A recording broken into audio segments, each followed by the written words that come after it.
하나님 아버지, 오늘도 거룩한 주의 부르심 앞에 나온 하나님의 백성들을 복 주시옵소서. 제단에 불을 끄지 않는 심정으로 새벽마다 연약한 육체를 일으키는 하나님의 귀한 종들에게 기도할 새 힘을 주시고 하나님의 은혜를 사모하는 마음을 주님께서 넉넉히 주셔서 오늘도 그 은혜를 붙들고 살게 하여 주옵소서. 몸 바쳐 주님을 섬기고자 할 때마다 하나님께서 우리에게 섬김의 길을 여시고 주님께서 은혜 위에 은혜를 더하여 주셔서 우리에게 맡겨주신 주의 사명을 잘 감당할 수 있도록 우리를 붙들어 주시옵소서. 오늘도 주의 말씀 앞에 우리가 있습니다. 주의 말씀이 깨달아지게 하시고 그 말씀을 붙들고 기도할 때 기도의 능력이 나타나게 하여 주옵소서. 예수 그리스도의 이름으로 감사하며 기도드렸습니다. 아멘.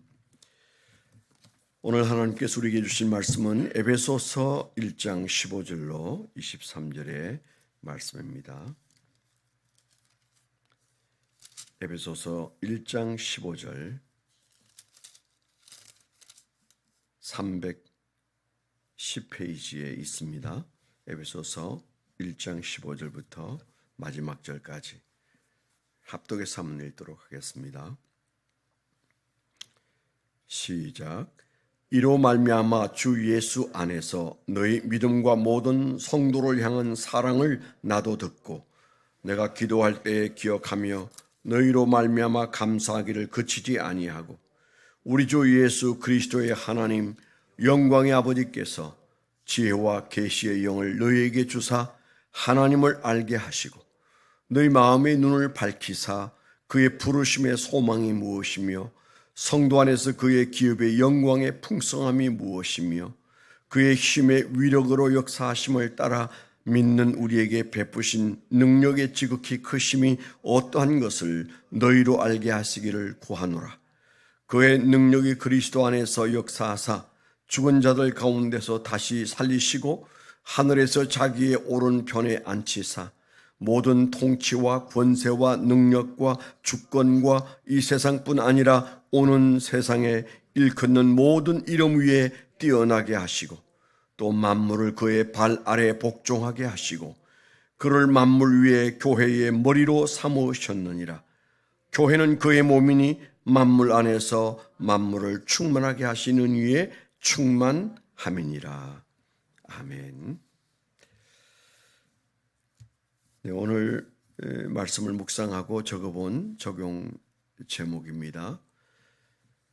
하나님은 기도할 때가 되면 바울 사도를 광야로 감옥으로 부르셨다. 길이 막힐 그때가 기도할 때이다. 그렇게 적어봤습니다. 다시 한번 읽겠습니다. 하나님은 기도할 때가 되면 바울 사도를 광야로 감옥으로 부르셨다. 길이 막힐 그때가 기도할 때이다. 오늘 우리가 읽은 에베소서는 바울 사도가 감옥에 있을 때 기록된 말씀입니다. 만일에 에베소서가 없었다면 교회를 우리가 어떻게 정의했을까? 교회가 도대체 뭐라고 생각했을까? 하는데 상당한 의문이 있습니다. 그래서 기독교 2000년 역사에 교회란 그렇게 하면 제일 먼저 찾아가는 곳이 에베소서죠. 그 공동체가 도대체 얼마나 대단한 거냐, 그 안에서 우리는 어떻게 살아야 되느냐, 나란 존재는 교회 앞에서 뭐냐, 이제 그런 것들을 질문하게 될 때 우리는 에베소서로 가게 됩니다. 마귀는 항상 우리가 내가 교회의 주인인 것처럼 그리고 내 중심으로 교회를 바라보게 되는 그런 약점을 늘 흔들어 되게 돼 있어요. 저부터도 여러분도 우리가 은혜가 있을 때는 교회 중심으로 살아요. 은혜가 식으면 자기 중심으로 교회를 재단하게 돼 있어요. 그래서 은혜를 잃지 않으려고 애를 써야 합니다. 우리는 어쩔 수 없이 연약한 존재이기 때문에 자기 중심이에요. 그래서 누구도 예외가 아닙니다. 은혜가 있을 때는 주님 중심으로 살고 교회 중심으로 살지만 은혜가 떨어지면 자기 중심으로 살고 제가 그랬잖아요. 누구든 은혜가 떨어지면 깡패된다고. 우리가 이것이 바로 그 에베소서가 말하는 바예요. 그래서 그 에베소서를 감옥에서 기록했다. 대단한 말씀이죠. 그리고 우리가 잘 아는 대로 빌립보서, 제가 제일 좋아하는 성경 구절이 빌립보서에 있어요. 만일에 빌립보서가 쓰여지지 않았다면 어쩌면 제가 목회 안 했을지도 모른다. 어느 날 제가 군대에 있을 때 텐트 안에서 큐티하다가 그 말씀과 깊은 교제에 들어갔던 그 말씀의 은혜가 없었다면, 자족하는 비결을 배우라고 하시는 음성이 들리지 않았다면 나는 아마 자족하지 못했을 것이고 지금도 부족하지만 그저 자기 잘난 맛에 살았을 것이다. 그런 생각을 하는 빌립보서도 바로 감옥에서 기록한 말씀이에요. 골로새서, 저희가 하고 있는 멘토링의 아주 핵심 키워드가 골로새서에 있습니다. 각 사람에 대한 관심을 일깨우는 골로새서, 그것뿐만 아니고 빌레몬서, 그리고 마지막 기록한 디모데후서, 이런 성경들이 다 감옥과 관련돼 있거나 감옥에서 기록했거나 그랬죠. 바울 사도가 이 기가 막힌 감옥 생활을 얼마나 오래 했습니까? 좀 하나님이 그를 좀 풀어놓았으면 그는 얼마나 활개치면서 전 세계를 주름 잡고 다니면서 복음을 전했을 것이고, 그가 우리가 아는 말씀에도 나오지만 그의 마음속에 있던 저 스페인까지도 가서 복음을 전하고자 했던, 그 당대 정말 세계의 아주 유력한 도시였던 그 스페인까지도 가서 복음을 전해야 되겠다. 그 꿈을 가지고 기도했던 사람인데 하나님께서는 로마까지 오게 하셔서 그저 감옥에서 인생을 다 보내게 하시고, 그리고 결국 순교하고 말았습니다. 왜 하나님은 그를 풀어놓지 않으셨을까? 그가 영적으로 대단한 위치에 왔을 때 그는 감옥을 들락거리기 시작하더니 결국 감옥에서 인생을 마친 이유가 뭔지는 몰라도 참 아쉽다, 그런 마음을 누구든 하게 되죠. 저도 그런 마음을 늘 한켠에 깔고 살았는데 오늘 아침에 말씀이 제게 일컫는 것은 내가 그에게 기도할 때를 주기 위하여 그를 감옥으로 불렀다. 그가 막혔을 때 기도하더라. 이제 그런 마음을 저에게 주셔서 아유 주님, 이게 70평생에 못 깨달을 뻔했습니다. 그런 마음이 아침에 들어서 감사를 했습니다. 제가 늘 하는 얘기대로 바울 사도는 자유한 사람이었던 때보다는 묵혀 있을 때가 더 많았어요.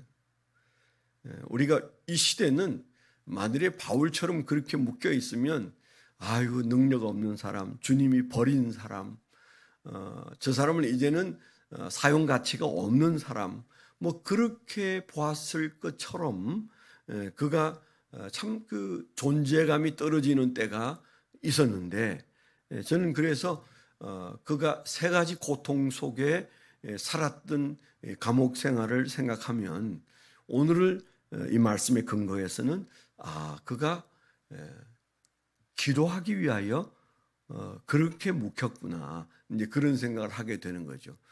그는 세 개의 감옥살이를 했습니다. 하나는 그 육체가 감옥에 갇혀 있는 것이 그 말 그대로 감옥 생활이고요. 두 번째가 육체의 질병이 찾아왔어요. 그에게 있어서 늘 따라다녔던 질병, 정말 그가 아마 한시도 놓치지 않고 나는 연약한 육체를 가지고 있구나, 아마 그렇게 생각했을 그 육체의 질병이 그와 함께 늘 함께 했어요. 그래서 그가 질병이라는 감옥에 갇혀 살았다, 그렇게 말할 수 있잖아요. 그래서 그 연약함을 좀 극복하려고 하나님 날 좀 풀어놔 주세요. 이 질병에 갇혀 있습니다. 그래서 그가 3번씩이나 하나님 앞에 간절하게 부르짖고 기도했더니 하나님의 대답은 그게 너에게 족하다. 너가 연약해야 내가 너에게서 강할 수 있다. 그런 말씀을 주셨던 것을 우리가 너무 잘 기억합니다. 그래서 그가 질병이라는 감옥 앞에 그는 놓여 있었습니다. 그뿐이었겠습니까? 그는 얼마나 많은 사람의 오해에 갇혀 있었어요.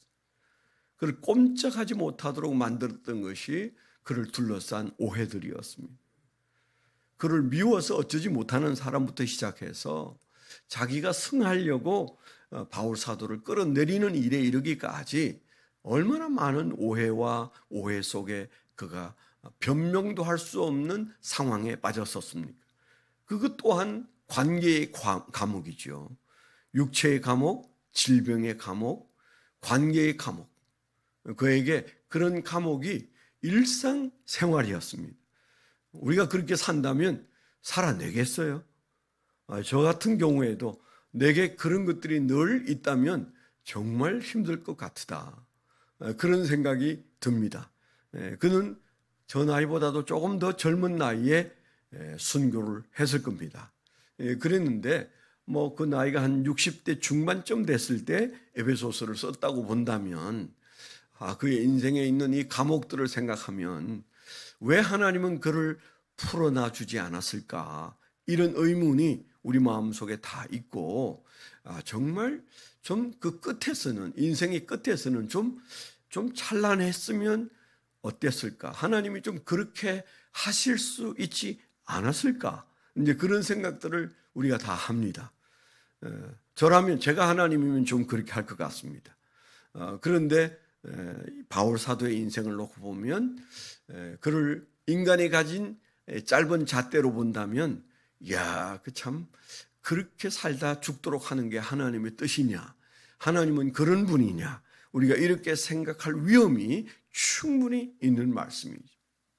그런데 그는 거기에서 이 많은 성경을 쓰고 그래서 어쩌면 그가 활개치고 다녀서 스페인까지 갔다 하더라도 그가 기록한 이 말씀의 영향력에는 미치지 못했을 거예요. 그렇지 않을까요?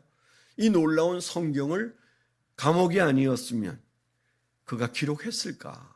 이제 이런 생각을 우리가 할 수 있습니다. 그렇다면 하나님은 사실은 그를 감옥에 가두고 이 말씀을 쓰게 하셨을 것이다.